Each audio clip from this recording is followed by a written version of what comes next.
Hello, all you beautiful souls. Thank you for joining me for another edition of Operation Tango Romeo, the trauma recovery podcast for veterans, first responders, and their families. I've had a lot of different types of first responders on the show. This is my first person that I've had on from the Border Patrol, CBSA. So, Sach, thanks for making the time, brother. Yeah, man. Thanks for having me on, bro. So I reached out to you because I see you all over social media doing this and doing that. And I just wanted to get to know you, man, because we're both in the same space and doing similar work, rowing in the same direction. So, how long have you been in on the border, and why did you choose that for a career? Yeah, CBSA started 18 years ago. I think I'm going on my 19th year technically. And why did I choose that? Good question. That's just what was available at the time. I mean, so at the time I was in Kingston, Ontario. I was going to the military college, and I had washed out because I was drinking a bit too much at the time. That And happens. so when I returned back home, I was trying to find something to do because I was from the Vancouver area. And I went back to school, started studying criminal justice, didn't quite know what I wanted to do, but they had a fair, or like, when they have those career fairs at the school, they had a CBSA sort of booth, and I just chatted with them, and they had a student program. So I applied for the student program, and I got in, and I just stuck with it. Post secondary is a must for border, isn't it? Yeah, I mean, as most I think law enforcement now, you need at least 1 year. So at the time, you needed at least 1 year. So, which border crossing were you at the same one the whole time, or Yeah, I was at the Vancouver International Airport. I was there all 18 years, but I had worked at various land border crossings for overtime and different shifts. So, but my substantive was at the airport. so? What are the different positions, like the different things that you could be doing in that role? Oh yeah, man, it's tons of different things. So when I started as a customs officer. So, managing the flow of goods, right? And during that time, obviously after 9/11, a lot of things changed, a lot of things shifted. So they started restructuring the organization so that one officer would be able to do multiple things rather than just specifically just to customs. So eventually we were able to be trained under immigration, so the Immigration Act, so we were able to enforce immigration policy, customs, and agriculture. So we were a branch of the enforcement for CFIA, for immigration, and for customs. So all those things, and within those you can be, intel, admissibility hearings, you can be an admissibility officer, you can be a customs officer, a dog handler, like there's tons of different things that you can do within the organization. Dog handler would be cool. I think I dig that. Yeah, I did that the last 4 years. Oh, is that right? Yeah. What kind of dog? I had a black lab, and the profile that we were searching under was agriculture. So she was trained under 7 different orders. Ever have or anybody else have a Springer Spaniel, or is it? Yes, no, that we had. So because CBSA's, we're at the borders, we didn't want to have, or the organization didn't want to have any intimidating looking type of dogs.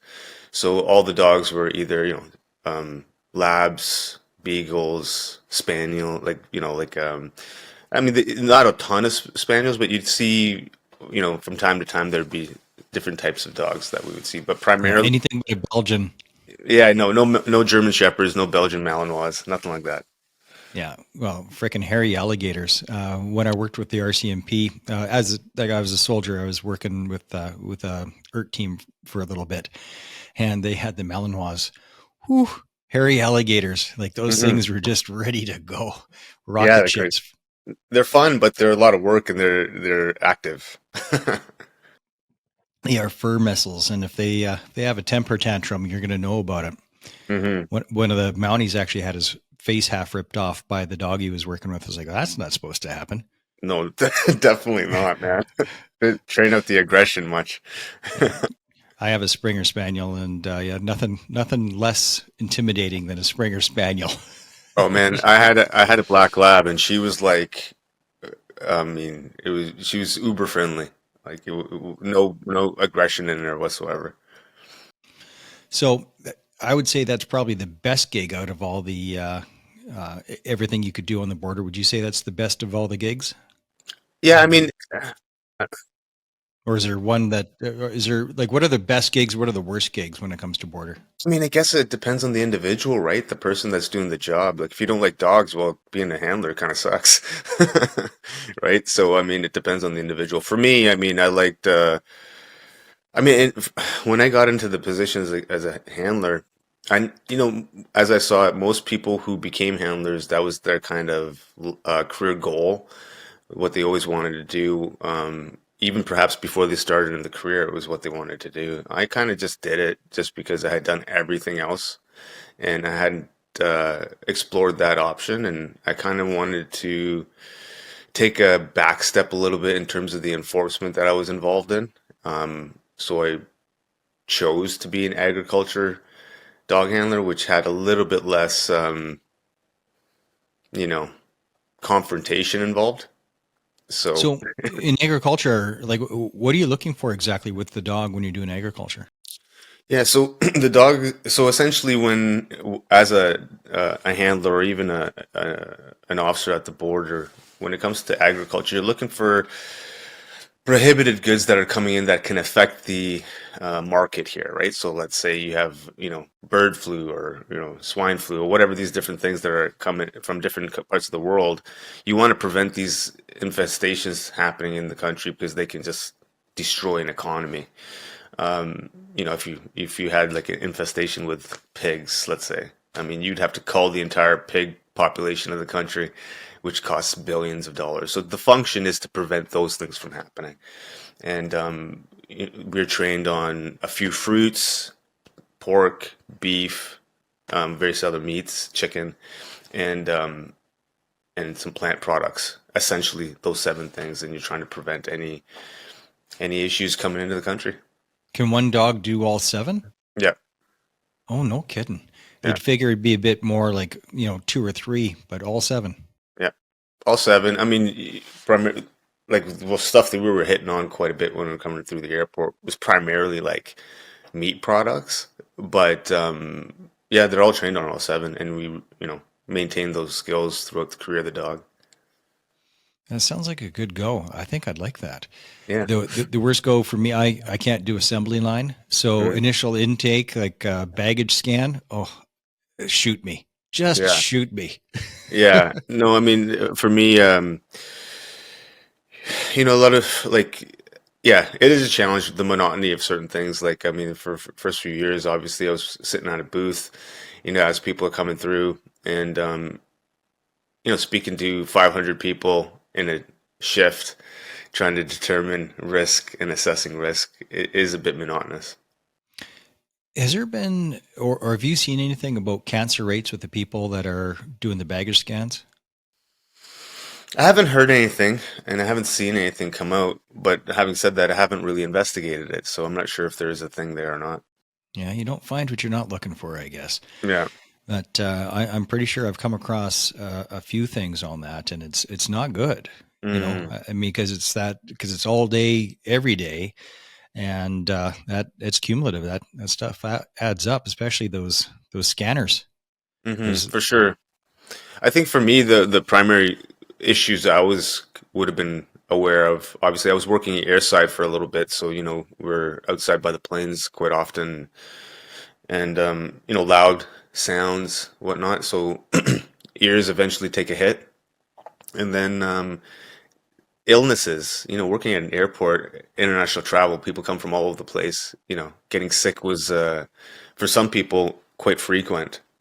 So, things like that. And then I think also the workload of the number of people that you speak to in a day and being able to manage that piece, like, 500 people to speak to each day and to assess risk is challenging, man, over a period of time, because that does affect, I think it affected me to a certain degree, my mental health. the people that seem the least happy when you're going through the airport are the ones stamping the passport in their little booth. Hmm. I haven't seen one with a smile yet, unless they just started that week and they just got the job, I guess. Yeah, I mean, that's a good observation, and I think everyone's observed that. And I'm glad you're bringing it up. Maybe I can provide a little insight on why that might be. Yeah. So, yeah, when you start, you're kind of smiling, you got a gig, you're talking to people, it's all great, right? But over time, like I said, speaking to 500 people every single day, assessing risk on, let's say, 1 or 2% of those 500 people, you don't have time for pleasantries, right? And we're informed that we have to make an assessment within 30 seconds is kind of what the goal is. 30 seconds to a minute and a half is what the assessment rate is, right? So now, let's say you have a flight coming back from, I don't know, let's say you have about 2,000, 2,500 people coming in that hour, let's say. Wow. And let's say, I don't know, the majority of them are like family trips, going to Disneyland, this, that, and the other. Zero risk, right? But now those people want to talk about their trip and want to say, hey, yeah, or they're coming back from Mexico and they're like, hola, and all this kind of stuff, right? The first day is kind of cool, but when you're hearing it over and over and over, hey, man, I don't care. Just, I mean, it kind of gets to that point, right, where Yeah. you get desensitized and people want to engage as they just first met you. But the officer sitting there has met you already 1,000 times, Yeah. and the goal isn't for pleasantries. I understand, it's uncomfortable, but it's also uncomfortable for the officer because to pretend to be happy for 2,500 people coming through is a challenge. For the land border crossings, the one question it's a burning question. I've asked it before. Um, the American border folks, like when you're driving across the border, the American agents are never anywhere near as nice as the Canadian ones. Like at Sweetgrass, uh, we we go in and it's rough. We come back out and everybody's smoking and joking and having a good time and morale is good and like it is a stark difference between the American agents and Canadian agents. Like, what is that? Just culture? Like, what's going on? Again, I can only speak from my experience, and but having said that, I think a lot of it's culture. I think a lot of it is the last 9 or 10 years of working in that environment based upon um, legislation that's been passed or the government that's in office that have affected morale to a certain degree. So, for example, let's say before the Liberal government came in, let's say for an example, Me- Mexico citizens, people coming from Mexico, required a visa to enter Canada and a visa requires pre-assessment, seeing if people are able to come, able to afford their trip, they have friends or family here, and if they have those things and they're approved, then they get a visa and then they can fly here. So now higher risk countries have visa requirements because of various natures of their environment that they live in. Some risk assessment needs to be done. Now, the day the Liberal government came in, they removed a visa requirement for Mexico, right?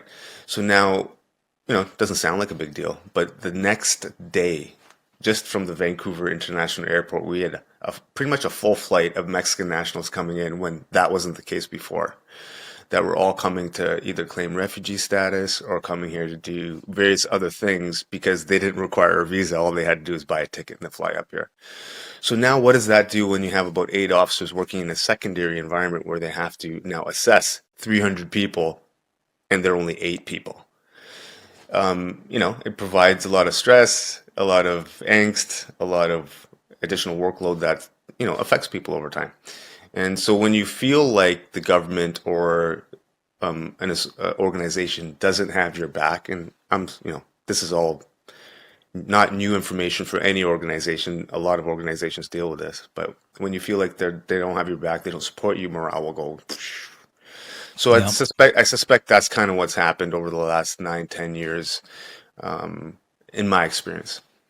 Well, you're not wrong. When I was, I don't know how much you know of my background, but I'm an Army veteran, and I was in Croatia during the Civil War in '94. So I didn't mind the bombs and the bullets. It was actually kind of fun. And landmines, less fun, but bombs and bullets are kind of fun. And the biggest issues that we had were how we were treated by our own people, the backstabbing of leadership, and not being treated well at all. And like our number one thing that we were worried about was our own leadership, people getting charged for just the stupidest things, not having their chin strap done up, and like just ridiculous. So we were our big concern wasn't the bombs and the bullets and the people crawling around outside the wire. It was our own people. And knowing that they absolutely did not have your back, that if you had to make a tough decision and get into a gunfight, that I'm the first one going down. You Hmm. know, like they're not going to have my back. They're not going to find a way to make it okay. Because you're in that gray area on a United Nations mission where it's still a combat mission, but you're supposed to pretend that it's not. Yeah. You know, it's supposed to be a Care Bear kissing babies mission. It's like, yeah, no, it's combat. Yeah. That's what it is. And that 30 years later, whenever the guys start telling some of the stories, it's still it rattles you. A lot of the things that happened that should not have happened, and none of it from the bombs and the bullets. Just Yeah. on how you're treated.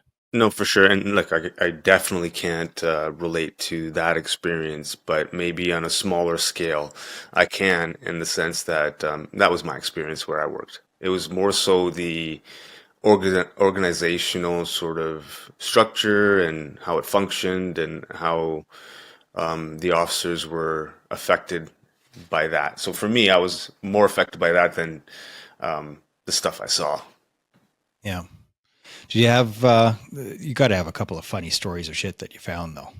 Oh man, I mean, I've got tons of stories, man. Like the ones that kind of stick out aren't really the big sort of drug ones, but I mean, I remember this one time I met this guy. He was Canadian, um, in his mid 30s, and he came through.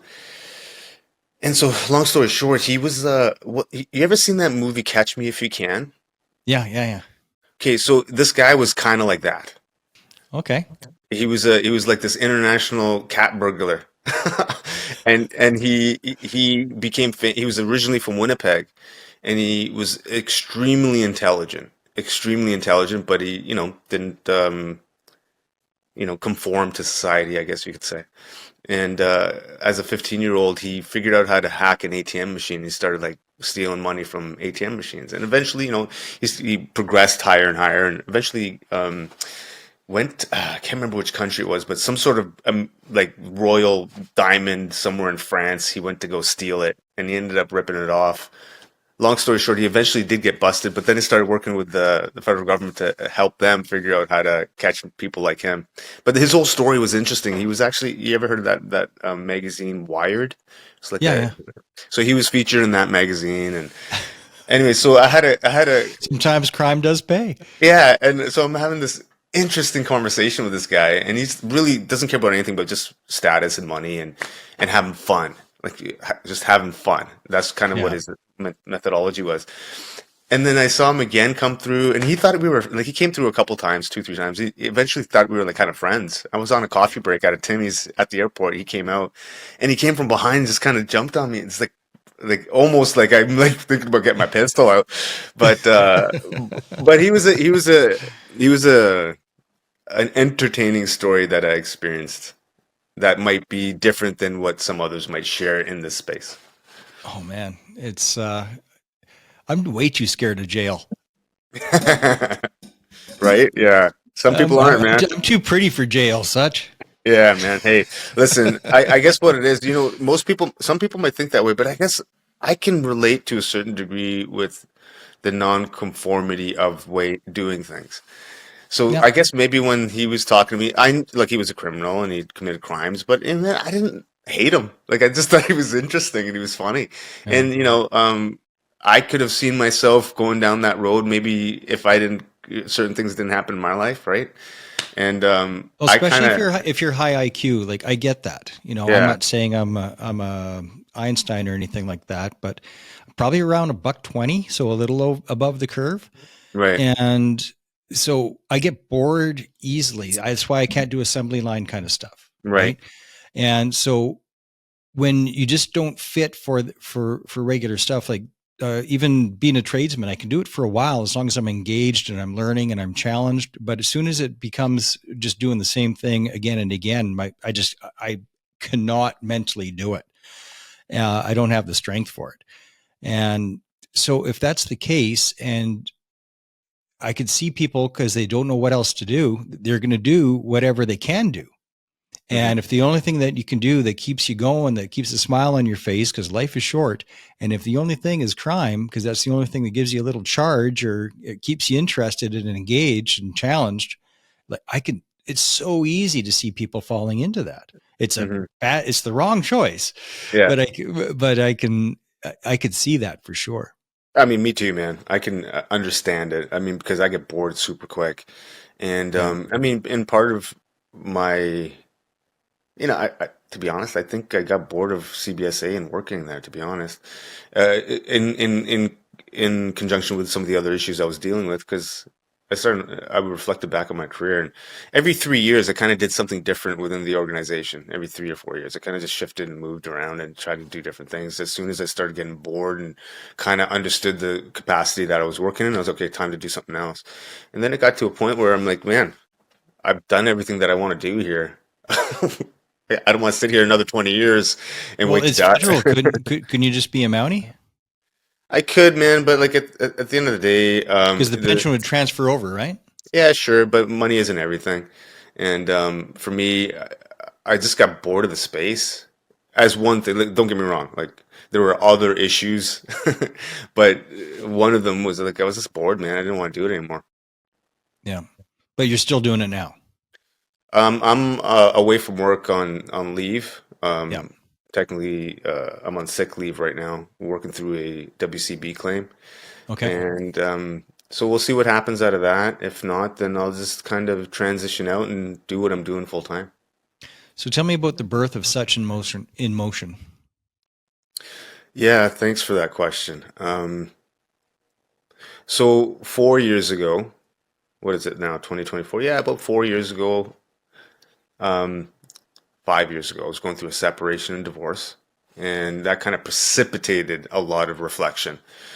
And at the time, I felt really bad and guilty because I wasn't the greatest husband, and that precipitated the divorce. And so I looked in the mirror and I was like, "Hey, man, like internally, I'm not a bad person, but why do I do bad things? Why do I behave poorly?" So that's what started it, man. So I started kind of reflecting, started trying to understand myself better, and then wanted to do life better, but just didn't quite know how to do that. And so it started with a lot of like just counseling, and then when I started doing that, work stuff started kind of really jumping in and affected me, and the pandemic. So all these three things all at the same time, kind of all these negative sort of triggers started happening, and it just wrecked me.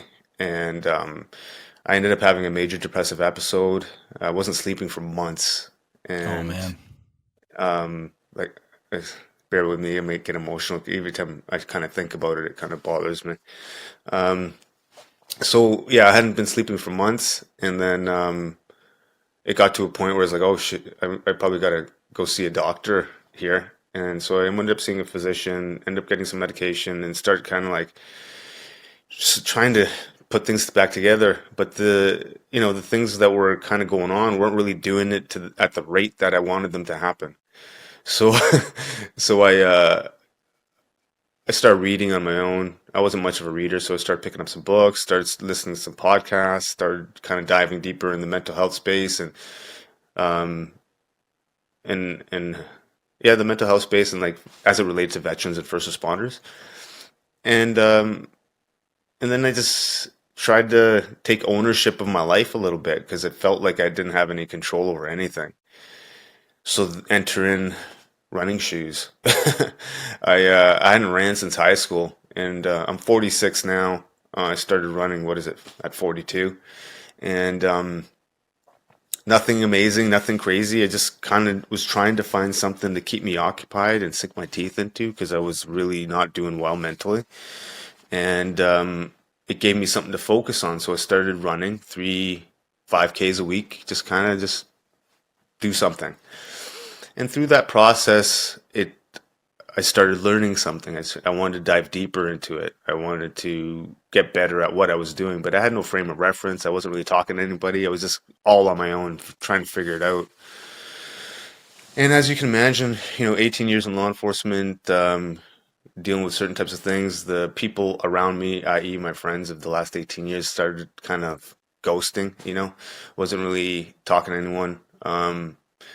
So again, isolated and alone, and started running. And I started seeing, I wouldn't say progress. I was occupied. So then over a short period of time, fortunately for me, I like to push myself and I go all in on things, and I somewhat obsess about things from time to time. So I went all in, man. And I just kept running. And then in and around February 2021, I heard a podcast, and this podcast kind of inspired me to push myself even further. My show, of course. Well, yeah, yours was one of them. Because like I said, I was listening to a lot of different things. I was trying to see if I was alone or not, man. Like, what I mean? Yeah. Because I felt alone. I didn't feel like I could relate to anyone, and I was trying to find people that I could relate to. Albeit from a social media space. It wasn't like I was talking to anybody, but I was trying to find ways to relate. Yep. And so after this podcast I was like, okay, cool, man. Because I heard this guy, he's a bow hunter, Cameron Haynes. He's an ultra endurance guy, and World's best bow hunter. yeah. So I heard him on the podcast, and he was talking about how he was training to run this Moab 240-mile race, and I was like, what? Oh my God. I didn't even know that was a thing, right? And he's in his 50s at the time I heard it. Obviously, he was in his 50s. He was working full time, and I was like, "How is he?" So then he started talking about how he was training for it, and he's like, He would run a marathon a day while working full time." I was like, "What?" He'd get up in the morning, run 21 kilometers, go to work. How long would that take him? About 3 hours? For him, he was a pretty fast guy, so let's say 3.5, 4 hours. So he'd break them up, right? Like he'd do a half in the morning, let's say 2 hours or less, and then go to work, and then do another half and do another 2 hours, right? So anyways, for me, that was like, whoa, I didn't know that was a thing. I didn't know people did that. I want to do that. I just hadn't had any clue on how to do it. So when I heard that, I was like, okay, cool, man. Let me see if I can run a half marathon a day. And I created a plan for myself to get to that.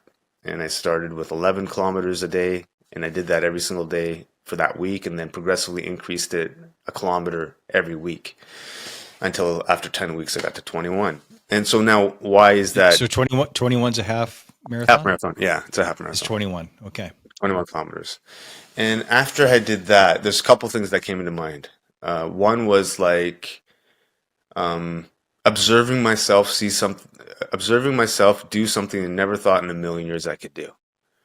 And that leveled me up in a sense of confidence and built belief within myself a little bit. And the second piece was like, shit, man, if I could do that, I can run across Canada. Right then and there, I just kind of thought of that because I thought of Terry Fox, because I thought Terry Fox was running a marathon a day. And if I could run 21, I'm not that far off of running another 21 to do a marathon. So that's kind of what precipitated that conversation within myself. Anyway, so I continued pushing, continued grinding, and then 2021 and around the summer, I was like, okay, I'm at a certain point here. Let's see if I can leverage this for positivity. And I thought, okay, let me run 100 kilometers. I'll run from the PRTC, so the Pacific Regional Training Center for the RCMP in Chilliwack, to the Vancouver airport. It's about 100 kilometers. And I was like, okay, let me do that. So through that process, I trained and I ran that, and I wanted to do it in honor of the Poppy Fund and veterans, because during that time, the pandemic really decimated the Poppy Fund, because every year, most of the Poppy Fund happens when people go out and meet each other and give money, right?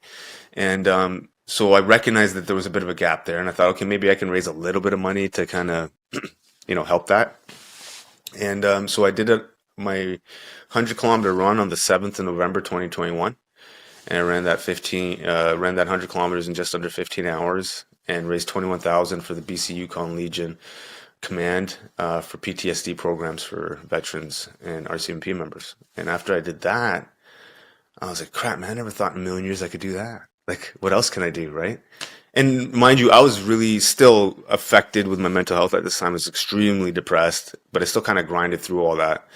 And then November 8th of 2021, I was even worse off than I was before because I had just done something and I was like, wait a second. I can't relate to anyone around me at this point, man. I'm like, I just felt super alone, man. And I'm sure you can understand what that feels like. And then isolation and depression go hand in hand. Yeah, and they so feed each other. It was an issue, let's say. Yeah. And so, man, I was really starving to find connection. Like, honestly, like there were days I was like, I just wanted to hug somebody. That's how starving I was. Like, it was that's all it was, man. And just thinking about that, I can feel emotional just taking me back to that time. So I was trying to find people I could relate to at this time. So I couldn't find anyone in the three-dimensional space, so I just reverted to social media to find people that I could relate to and resonate with.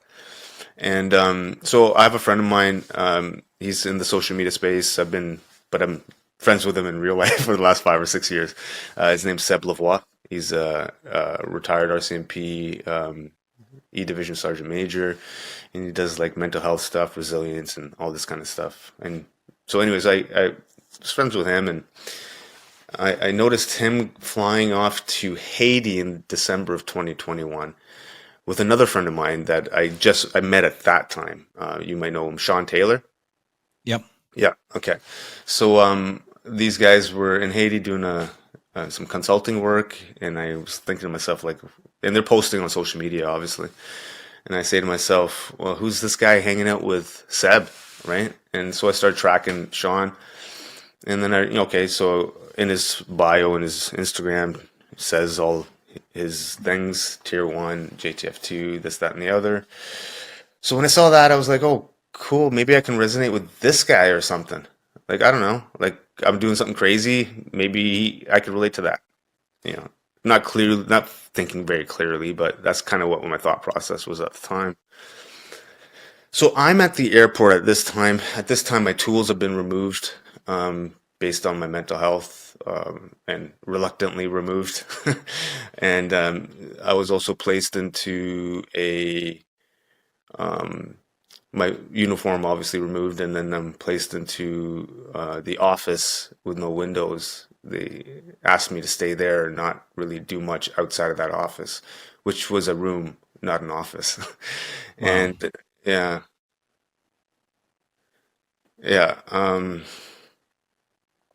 So yeah, that was challenging for me. So anyways, I see. So you're suffering from isolation, and your workplace thought, well, let's get you even more isolated. Yeah.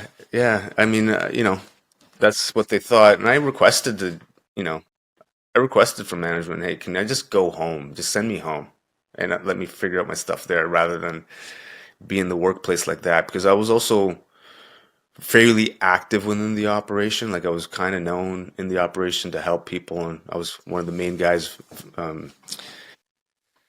facilitating defenses for members when it came to senior management doing disciplinary reviews. So I was one of the guys who were helping people with that.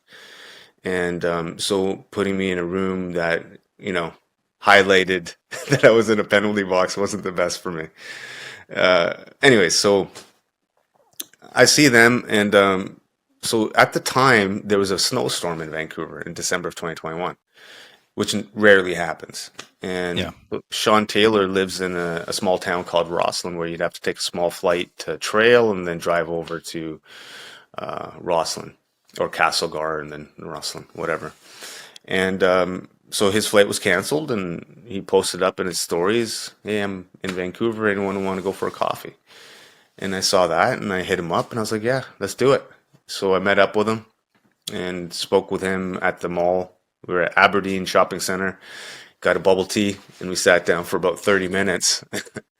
And after those 30 minutes, you know, um, I appreciated the conversation, and he could see that I could use someone to talk to. So we went back to his hotel. He got a conference room, and we sat down in the conference room for about 3 hours, and we just chatted. And for me, that was it was very special for me, man. I felt connected. I felt someone cared. I felt like I wasn't alone. And after the meeting in the chat, I asked him if he would be willing to do that again. And he responded by saying, if you think it'll help, sure. So for the next 2 months or so, he and I would communicate over Zoom, um, no time limit, just kind of talked for however long that needed to be talked for. And through that process, he helped me a lot, man. Like in the sense of like connection and just feeling like I wasn't a waste of space. And also he also helped me. And for your listeners who might not know who he is, he's a retired tier one operator, performance coach, entrepreneur. So a lot of different skill sets that he had that he was able to help me through the process or I'll what I just was doing. translate for the audience a little bit. A tier one operator, that's GTF2, that's Canadian Special Forces. There's two levels of Special Forces, that's at the top. So the equivalent would be British SAS or SEAL Team 6 or Delta Force. So the best there is. It doesn't get any better than a tier one operator. High speed, low drag folks. They are something else. Yeah, and I've met a ton of people through my career, 18 years of in speaking to people, at times interrogating people. So like, I mean, I'm not a slouch when it comes to assessing and being able to figure things out fairly quickly. I hadn't ever spoken to anyone like that before, and I've spoken to thousands of people, man. Yeah. Yeah. And so for me, I could tell right away. Okay, wait a second. I need to pay attention to what's going on here because I could just see it, feel a difference.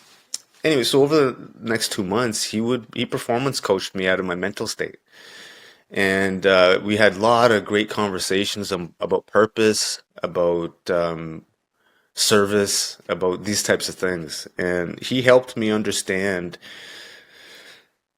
what I should do with my life, um, how to create a purpose, and how to drive towards it.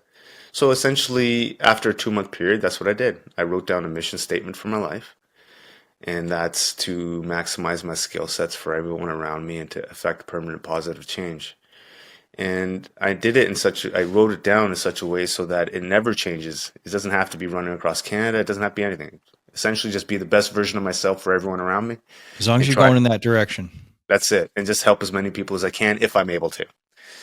You and I were talking a little bit pre-show about purpose, and I have seen people using coping mechanisms, and they get addicted to those coping mechanisms because those coping mechanisms aren't aligned with purpose. It's just entertainment.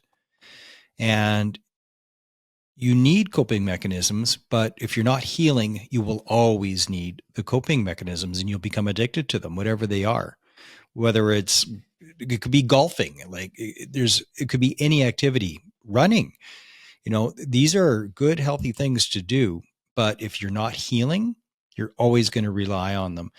And if your focus is self entertainment, whether it be long motorcycle rides or hunting or any of the things that I like, you're going to be missing out if there's not an element of purpose there. And finding purpose means finding a way to serve. You can't really separate purpose and service. Do you agree? 100%, man.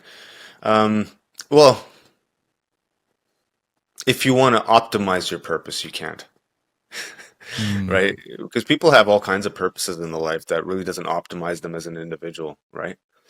And I think when you align purpose and service to the collective or to people around you or whatever you want to call it, it, in my experience, expedites the healing process. It makes it a lot faster. It doesn't have to be grandiose. Like you don't Hmm. have to change the world. It can No. be one person. Hmm. If you can help and support one person, um, volunteering at a food bank, there's so many different things. Walk dogs at a dog shelter. Walk and exercise those animals. Bring a little bit of value to just do something for somebody else, whether it's an animal or if it's people, whatever it is. Because if you're not doing something for somebody else, it's just entertainment and it's empty and it's hollow. Yeah, man, I agree, and I think it's a good distinction to say, what you're mentioning in terms of it doesn't have to be grandiose. And the way I kind of see it is, it's you're helping. It's either you're helping or you're not, right? Yeah. The scale in which you help is immaterial, right? So it's either you're helping or you're not, and I think it's a good distinction. Now, having said that, I have a significant ego, and I understand that about myself. So I think for me, I really push and drive so much harder because of that ego. And, that's for me to understand that and for me to properly use it rather than um, be toxic. Well, it's tough to accomplish anything great with zero ego. I don't have a lot anymore. Like I don't need to be the best at anything. If I get there, great. If I don't, meh. Trust in God. Hmm. Really, that's where I'm at, including this show. If I never get a million subs, well, that's unfortunate because it helps people. So a million subs would be good, but not good because it makes me feel like, oh, I've got a million subs. Look at me. It's because, oh, good. The effort is really paying off. More people are helped. Great, and maybe even make a buck or two. That'd be nice. But I don't need it for me. I don't need it to feel good about myself. And that's why most podcasts fail. It's not that they fail, it's that people quit because they don't turn into Joe Rogan overnight. Hmm. The Sean Ryan show, the very first episode ever was over a million episodes or Hmm. over a million views. And that just doesn't happen. But that is so rare, Hmm. and catching lightning in a bottle like that. But if you have a very specific purpose, then that doesn't matter. I agree, man. Listen, I think if you go into anything thinking about the outcome rather than just going through the process, you're already losing, right? Because you can't determine what the final outcome is ever.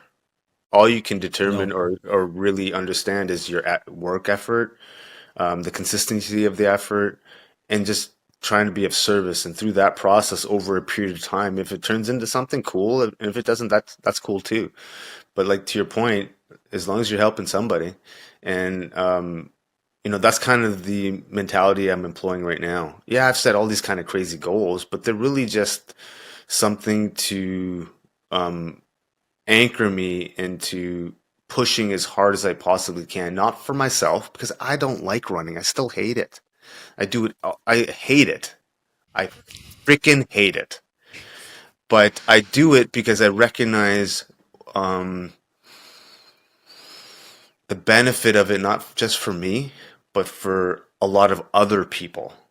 And so I'm using running as a tool to be able to connect with more people rather than anything else. I fucking hate it, man. Sorry, That's but a I Goggins thing. yeah. That's a Goggins mentality. Do it because I don't want to.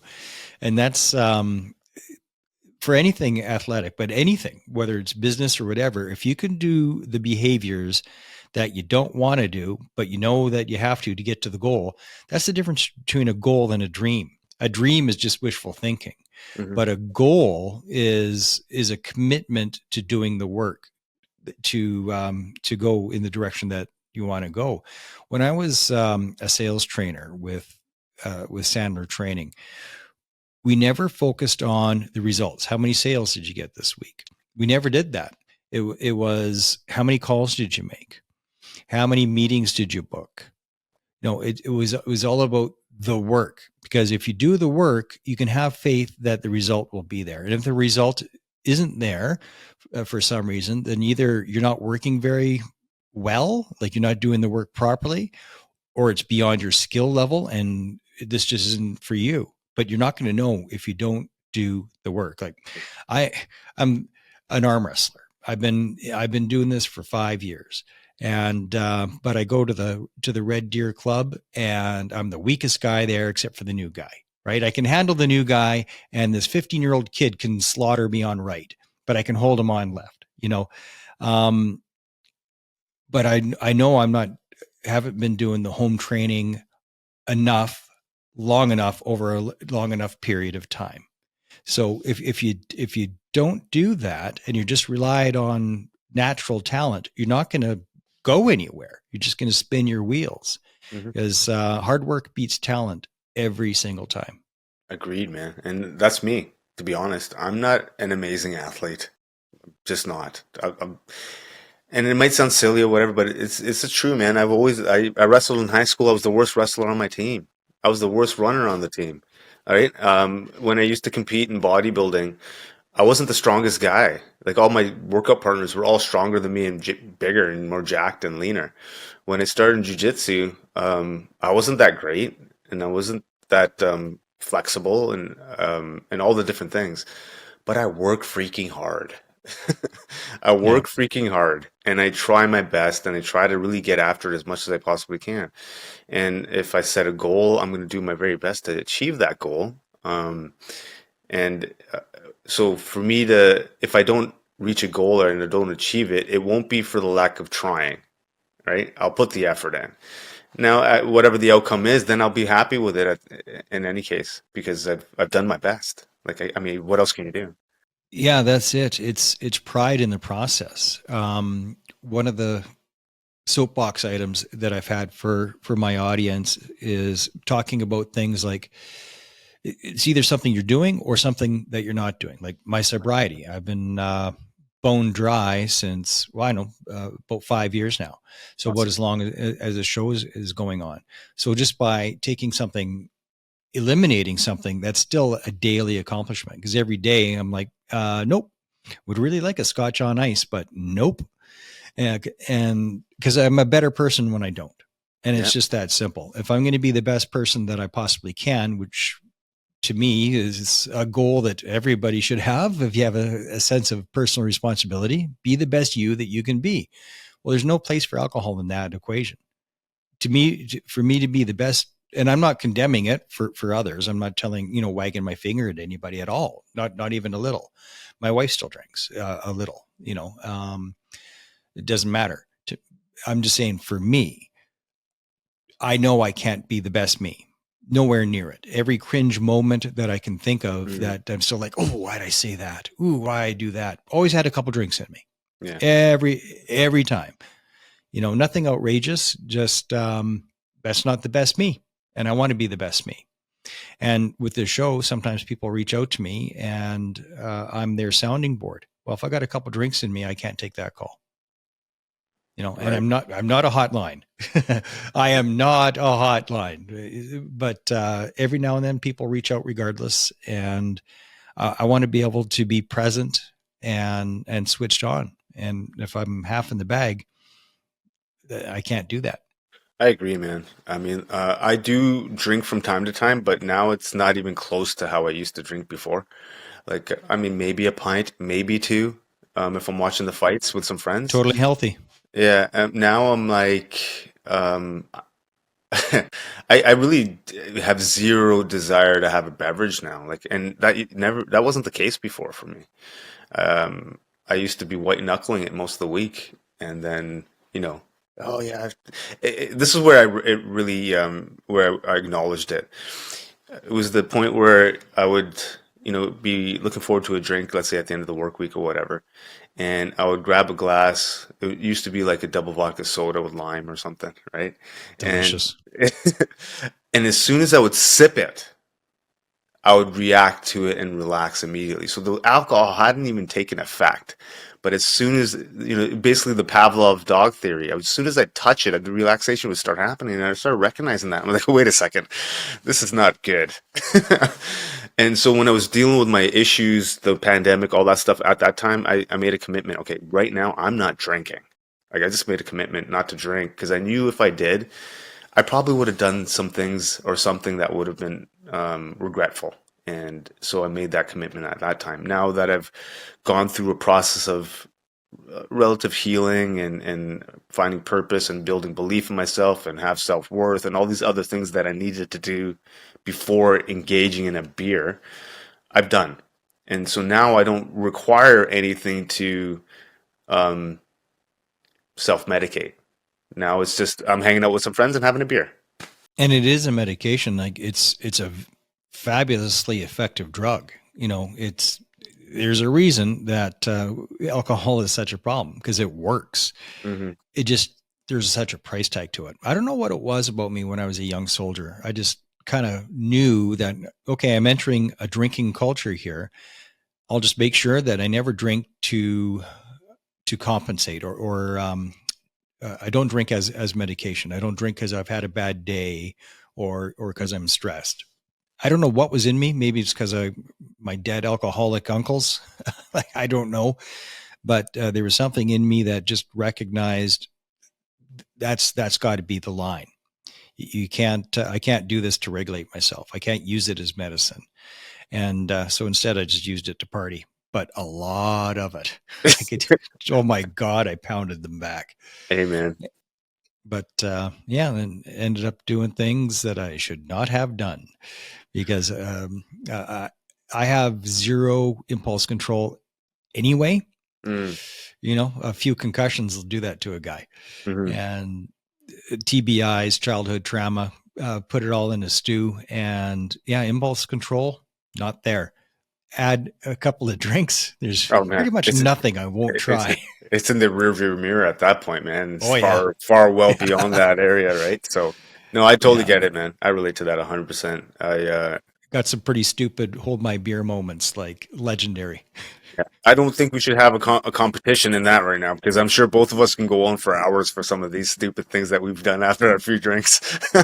Well, if there's an upside to drinks, is that if you survive the stories that they precipitate, they're pretty good stories. Yeah. Yeah, no, for sure. Some of them I rarely ever share, but when I was drinking, I would share them from time to time. But they are embarrassing if you kind of like for me sometimes because I reflect back on it. But that's life. You go through things and you learn and you move on. Yeah. When it comes to the process, it's something that was occurring to me earlier. I went into drinking, but I was actually thinking about learning a second language Hmm. because it's the same kind of idea. Like I've been doing that for over 4 years as well. And French, it's a right? little French, a little bit Yeah. every day, just a little bit every day. And it feels good. Like you were saying, it feels good to know that I've been doing this for however many years, however many days in a row without fail. Hmm. And do I speak French? No, but it's not about the result. It's about the discipline.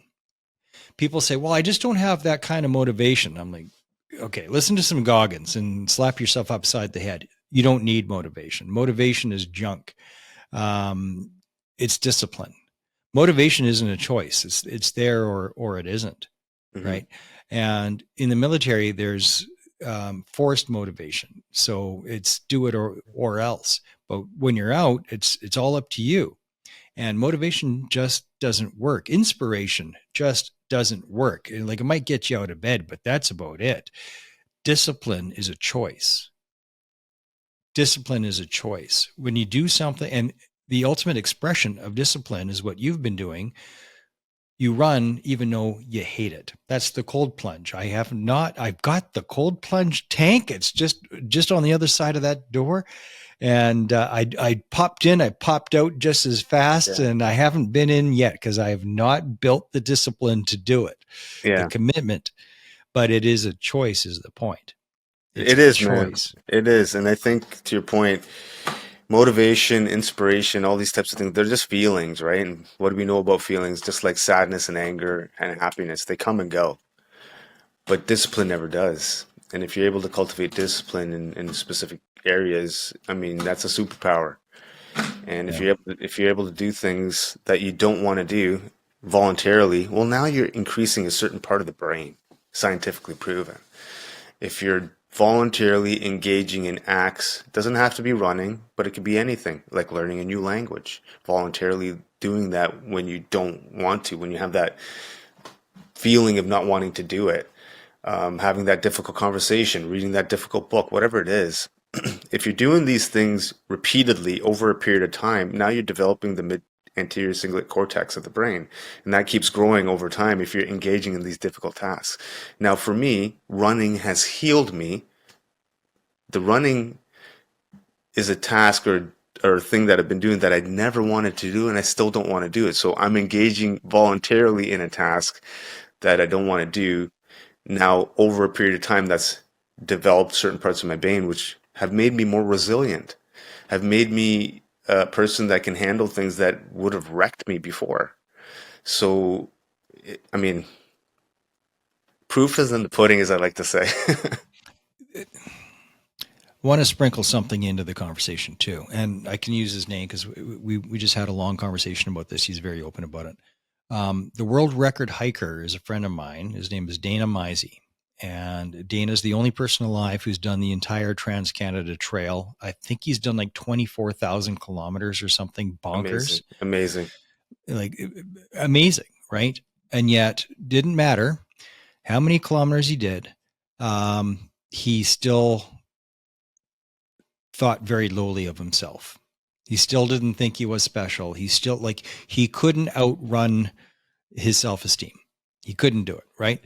Um, he- the guy's a super athlete, but at the last bit, going to the Arctic Circle, because he did it like a bit every year over 10 years, but the last leg, going to the Arctic Circle, it was kind of ironic that he was going to the Arctic Circle because he looked like Santa Claus by then. Like he was Humpty Dumpty, man, and didn't he looked like the exact opposite of a super athlete. But he did it. He waddled to the freaking Arctic Circle the last however many 100 kilometers, to complete the Trans Canada Trail in its entirety, because it has different legs that branched off, and he missed nothing. Like Wow, he amazing. got he got it all. But when him and I were talking last, he did realize that all of that was looking for a sense of worth, and didn't matter how many kilometers he couldn't find it. Hmm. He couldn't find that sense of worth in 24,000 kilometers in total. Hmm. So the point of that story is whatever your coping mechanism is, there's the internal work that you have to do. And sometimes you can't do it by yourself. Hmm. Sometimes you need help. You need a good therapist or something. Or I'm a big fan of psychedelics, man, because that gets a lot done in a very short time. Hmm. Some people, they can get 10 years of therapy in 2 days doing psychedelics. So I don't know if any of that. No, it resonates. I didn't want to interrupt you, but so it resonates because I'm can relate to your friend quite a lot in the sense of I'm kind of in that process or in that space right now of like I don't see how people see me, right? So I haven't reconciled quite yet how um, someone might view me or hear about what I'm doing and how they might see things versus how I see myself, right? Now, I think I'm on my way to kind of reconciling that and getting um, a good understanding of how I fit into this world, so to speak. But I can definitely relate to that because there have been times, actually, over the last few weeks, this has been more of a conversation I've been having with my girlfriend and various other people around. Because when you don't see yourself how maybe someone else might see you, or if you have a real significant imposter syndrome or low self esteem, whatever it is, at least for me, I'm interacting from that perspective when I'm talking to someone.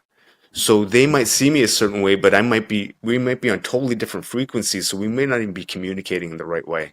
So I might perceive their conversation negatively based upon how I see myself. And so I'm only recognizing that now. So I've been reflecting like over the last so many years, the conversations I've had with people have been distorted because I've seen myself differently. So does that make sense? Yeah.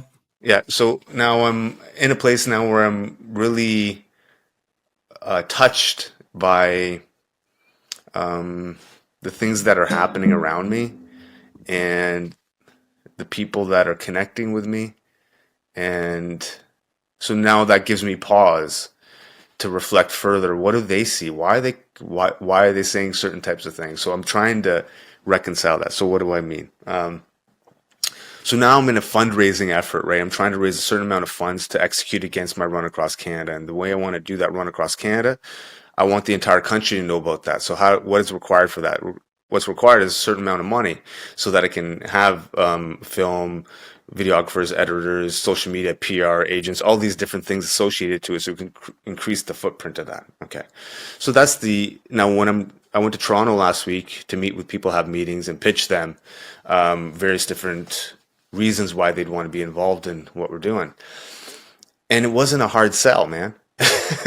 Like I was speaking, like I went to visit with HQ in Canada Connect, and they're a veteran sort of service, or where they have lounges across the country to allow for veterans and first responders to kind of get together and just have a safe space and chat. And they also facilitate prescription cannabis to those members through their facility. And I met with them and shared what I'm doing, and they're like, yeah, okay, cool. What do you need? So for me, it's like, I never thought in a million years that anyone would care what I have to say. I never thought in a million years any organization or company would be willing to sponsor or support what I'm doing. So I have to respect that and understand where that's coming from. So this is the process I'm in right now. I'm in the state of trying to understand that better. So you're catching me at this time. Perfect. Well, getting somebody like Canada Connect who want to be seen as supporting veterans. I mean, that's perfect. And being in the mental health space, CMHA might also be a good one to meet with. I don't know if you have or not, the Canadian Mental Health Association. Okay. You know that they like promoting themselves. And they might have funds to throw towards that as well. But yeah, man, collecting those sponsors, that'll be something else. Do you know who Chad Kennedy is? Yep. Yep. C2C for PTSD, doing that massive hike. There's so many people that have done it. It's unbelievable, but not too many have done it with any fanfare. So that's the difference, right? So this is where my ego comes in, right? So for me, I don't want to, okay, give me a second here to process my ego. I want everyone to know about this. Okay. So I've been thinking long and hard for 4 years because I've been training to run across Canada for 4 years. My whole existence for the last 4 years is to figure out how to break the record to run across Canada. Now, I don't know What if is I'll the break. record? So the current record is held by Dave Proctor, who's based in Calgary. He set the record 2.5 years ago by running 105 kilometers a day for 67 days, 10 hours. Oh my God. And yet I've never heard of them. Yeah. So that's And the I point, right? lived in the Yeah. Calgary area for a decade. Yeah. So, but that's my point, right? Like, and there's various different reasons why maybe he didn't want people to know, whatever. It's a lot of pressure, a lot of stress, and a lot of is involved to be able to do that. Training to run across the country is one thing, and that's a daunting thing. To figure out how to get the entire country involved in something is an entirely different project altogether, right? They're two separate things. So I've been trying to do both at the same time. And I don't know if I'm doing it successfully, but I'm just doing the best that I can. Now, having said that, I want everyone to know. So what does that mean for me? That means I have to get out as much as I possibly can, speak to as many people as possible, and tell a story. because no one cares about people whining every single day. No one cares about, oh, I feel like this. I just survived another day. I don't want to hear it, man. I want to hear positivity. I want to hear how can we uplift everyone? Not like I just survived a week. Who fucking cares? We all just survived a week, right? Yeah. So how do we uplift people? How do we encourage people to keep moving forward? That's what we're trying to do, not but whining.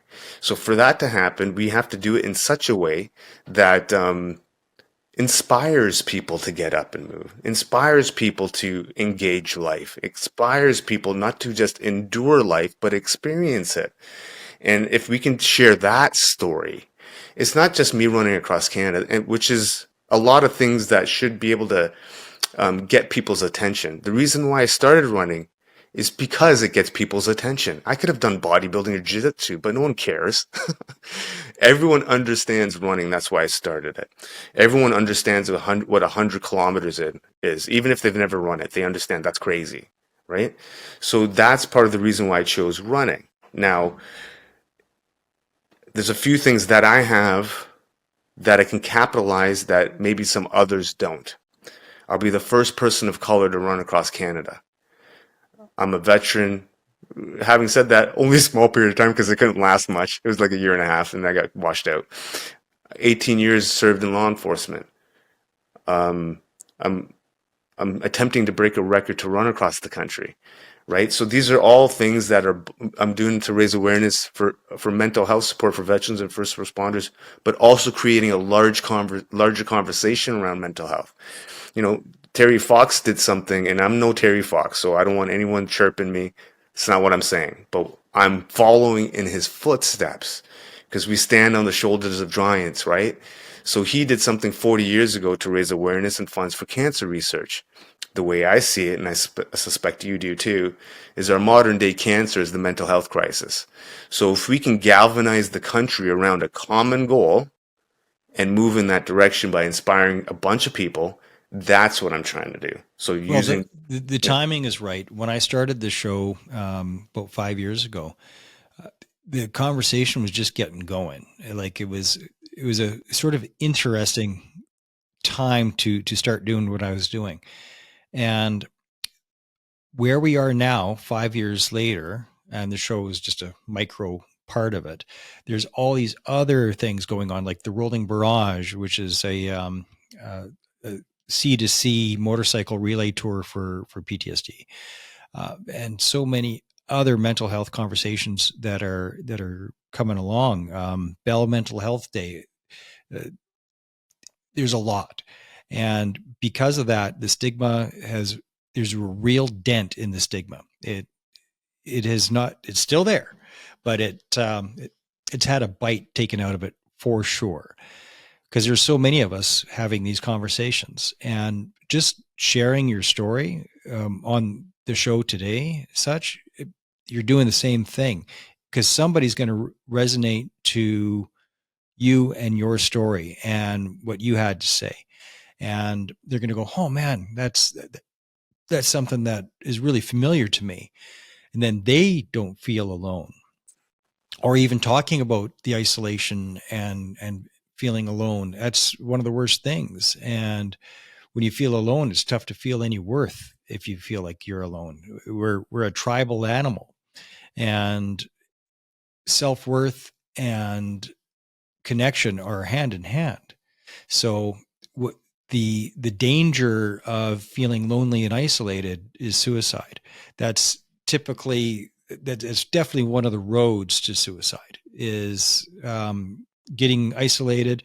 And then there's a negative feedback loop as well. Because if you've been isolated for a while, then you interact with somebody, you start to get weird. I talked about this recently on another episode. And if you're being a little bit weird because you're being a bit awkward, then you feel that rejection because people are like, "What's up with you, man?" And then you isolate even more and longer. So the next time you veer out, you feel even more rejection because people are looking at you with their head cocked sideways, like you're a different duck. And then you're like, "Well, where's my people? Do I even have people?" Am I too freaking weird? You know, is there a place for me in the world? Is there a group of people that I can feel like I can just be myself and be accepted and not judged? And if you don't find those people, or sometimes one person like Sean Taylor was for you, right? If you don't find that person, that is a road to suicide. Man, I couldn't agree with you more. So true. But I think what, if I have a small little message, I think if you're feeling that way, and I mean, it may seem cliche, but don't give up on trying to find someone because someone's out there. Because I think what really helped me was just finding like-minded people and cultivating that group around me over the last 3, 4 years, which allows me to be myself. Most of my life, I haven't even acted like myself, who I felt authentically, and now I am, because I feel safe and secure to do that without judgment. And now I'm in a place where I don't care now because I built that self-belief and confidence. I'm there. If someone doesn't relate to me, I'm like, oh, cool, man, that's cool, man. But there was a point where it would affect me. So, and it changes everything. Like, just I have a girlfriend now that I can actually just be myself, all the weirdness that I am, because I'm not the easiest person to be with. Like, full disclosure, man, I'm very particular on various different things, and I'm somewhat neurotic, and I look at gaps everywhere, not negatively, but I just see gaps and I just address them all the time. So for someone who's not like that, wants to see the best everywhere, well, I'm looking for gaps and trying to solve them. So that can be Yeah. somewhat irritating for people. But I can be myself now, and it's a very different feeling, and it does provide a sense of peace when you can do That's the that. power of peer support groups. When I was first introduced to a peer support group at the back in 2017, at the beginning of my healing journey, I was like, "Oh man, that's not for me. We're going to hold hands and sing "Kumbaya." Fuck that." Yeah, but I gave it a chance, and I ended up being the facilitator. I was running the group a year later, or something like that. Um, Peer support is huge. You know, it doesn't have to be an official group, but what you got to find a group. You got to find somebody. And if you don't have access, start with a podcast that you like, and like this show. And there are several listeners, and hello to you who are listening now. This is all they got. This is their peer support group. And that's was actually the original idea for this show, was an augmented peer support. Because I thought, oh man, people are driving 2-3 hours to be a part of this peer support group. How do I make it bigger? How do I make it more accessible? And here we are. And it just grew. So it went from being an online peer support resource to advocacy and what I am now, which is to save lives and relieve pain by making help for PTSD injuries easily accessible, with a vision of the world where the path to recovery is clear. That's the mission and vision. And it's just growing and growing and growing and growing and growing.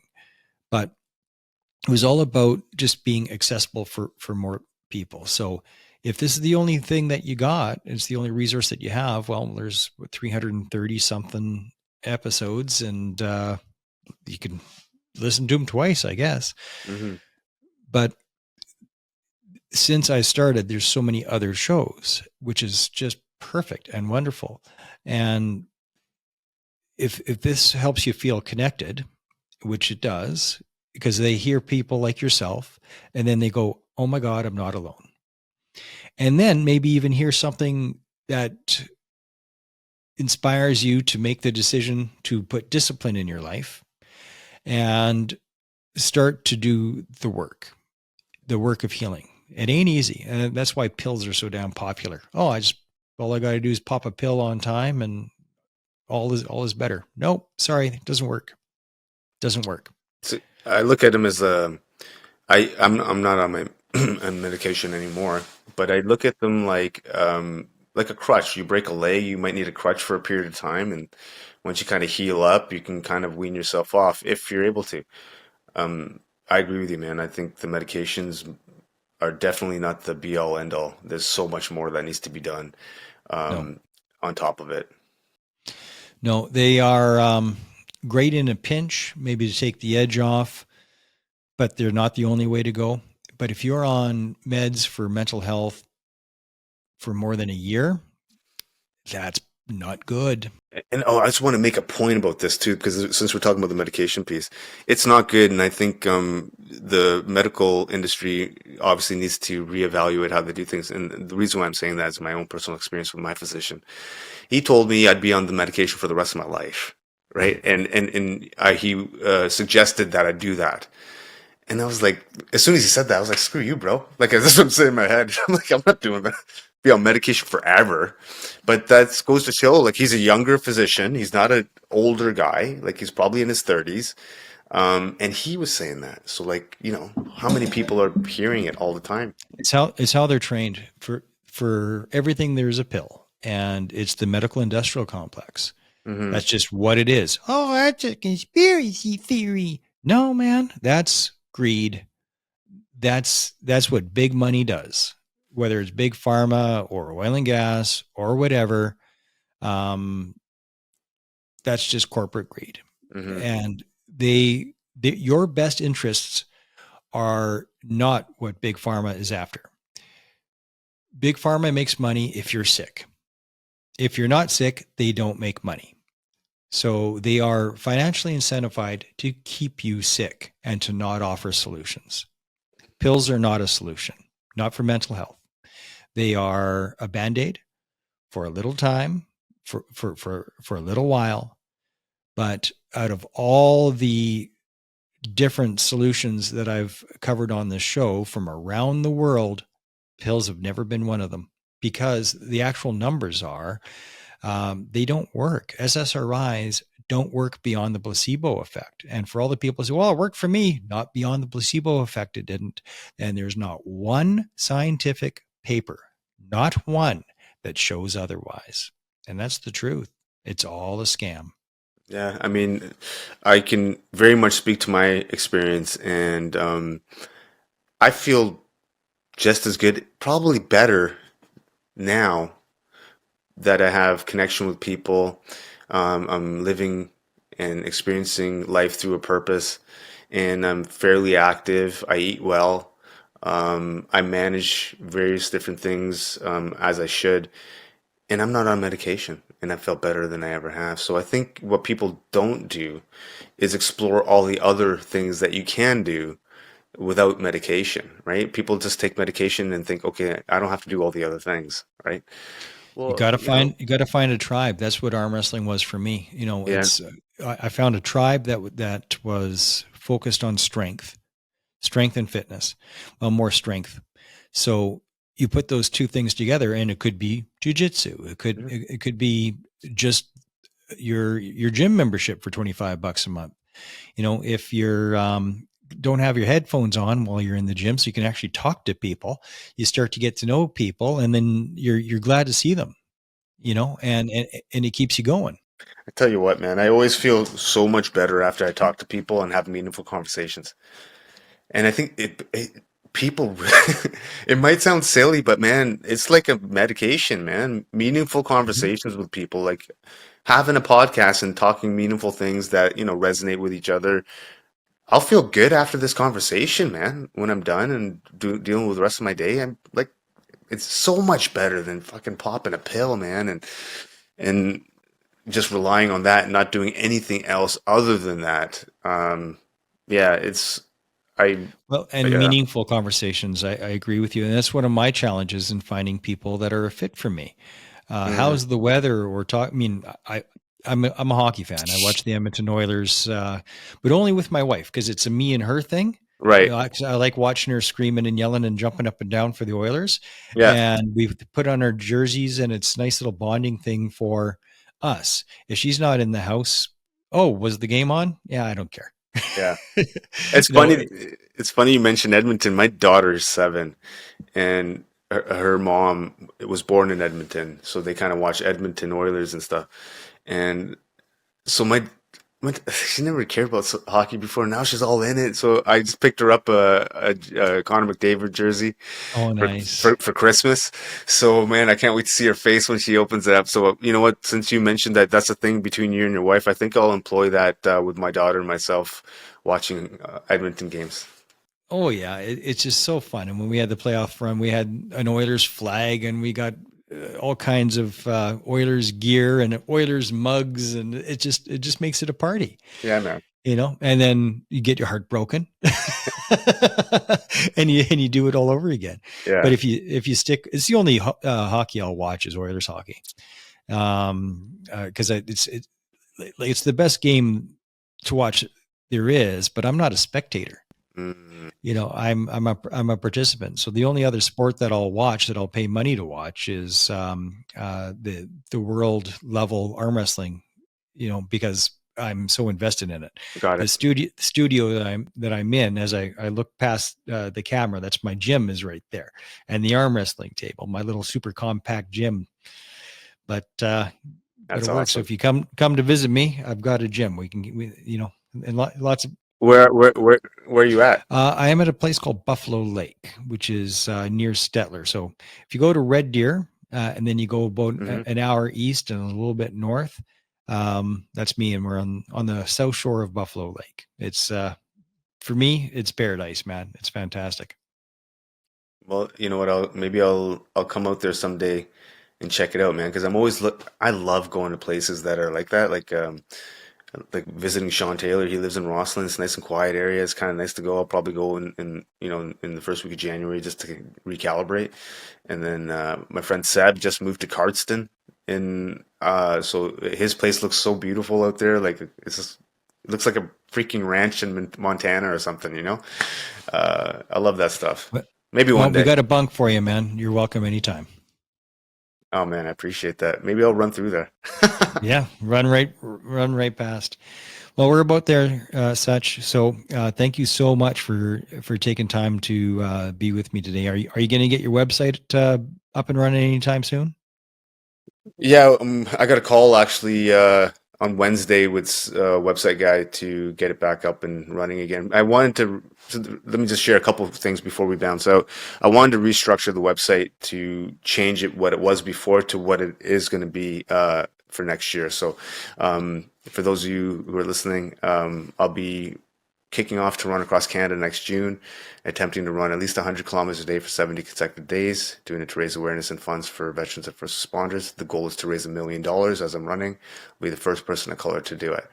Now, those are the goals, and the website will be up and active in the next few weeks. So if anyone wants to track what I'm doing, feel free to go to suchinmotion.ca or .com. And hopefully you'll have a tracker on you of some sort, so people can watch live. Like the Santa tracker. Oh, we're gonna. So I'm looking to have a decent amount of funding, so we'll have constant uploads of content on all the social media platforms every single day. So there, people will know. People will find a way to find out. Well, if you simply have a like the Find Me app on your phone, like I have an Apple, so it has the Find Me app, and then have whoever a partner is screenshotting that, and put it on social media, a couple times a day, such as here now, such as Yeah, there. no, we're gonna do something like that. I want to make it even simpler. I'll probably have a crew of 5 or 6 people. We'll have this the scope of this. I'm trying to make it very big, so it'll be to have a live tracker in such a way that if someone wants to go to the website to see where I'm at, or on social media, they can do that too. Yeah, great, and also have people join you on the run. See if they can Absolutely. keep up to your ass. Oh man, we'll see. I'll be a hot mess. Like I'll be starting in Victoria and going to St. John's. I want to do it from BC to the east, and so the hardest part will be BC and Alberta because most of the vertical gain is in in our provinces. You'll go So through about 20 pairs of shoes. Make sure that you have a shoe sponsor too, like well, Sport Check or something. I think. Yeah, I have a few resources we'll tap into, and we'll see what happens. At the very least, we'll have enough funding to be able to buy some shoes, and then I'm able to issue tax receipts because I've created a donation fund account. So anyone who wants to make a donation or sponsor in any regard, they can feel safe to know that they're going to be getting a tax receipt. Everything's legitimate, no shadiness going on Do this you have end. a favorite running shoe? Whew, the one I've been using, the one I'm thinking about I'm going to use for the run across Canada will be an Asics Glide Ride 3. I used that when I ran across the province last year. I ran 22 marathons in 22 consecutive days from Revelstoke to Victoria, and subsequently raised $16,000 in those 22 days. Oh, wow. And those are the two shoes. So in the last, it's crazy, man. I've run over 14,000 kilometers in 3 years and raised $80,000 for veterans and first responders with occupational stress injuries over the last 3 years. And that's, if I don't do anything else, man, that's Huge. that's good right there. Huge. Well, it's 1,000 times Yeah, more than most folks. So God bless you for it. appreciate you, man. All right, Thank you. man. Stay on the line. Yeah, And bro. thanks for so much for joining me, Sach. No, my pleasure. Thank you for having me, man. Incredible. You're listening to Operation Tango Romeo, the trauma recovery podcast for veterans, first responders, and their families. If you would like to help to save lives and relieve pain by making help for PTS injuries easily accessible, you can participate by just sharing this show. Share, like, comment, and subscribe. Leave a rating on Spotify. Spotify is probably the best place. Leave me a 5-star rating with some comments on there. That helps other people find this show so that they are not alone, so that they are not isolated. You can save a life just by supporting and sharing and letting people know that you're listening to Operation Tango Romeo. Thanks, everybody, for joining me.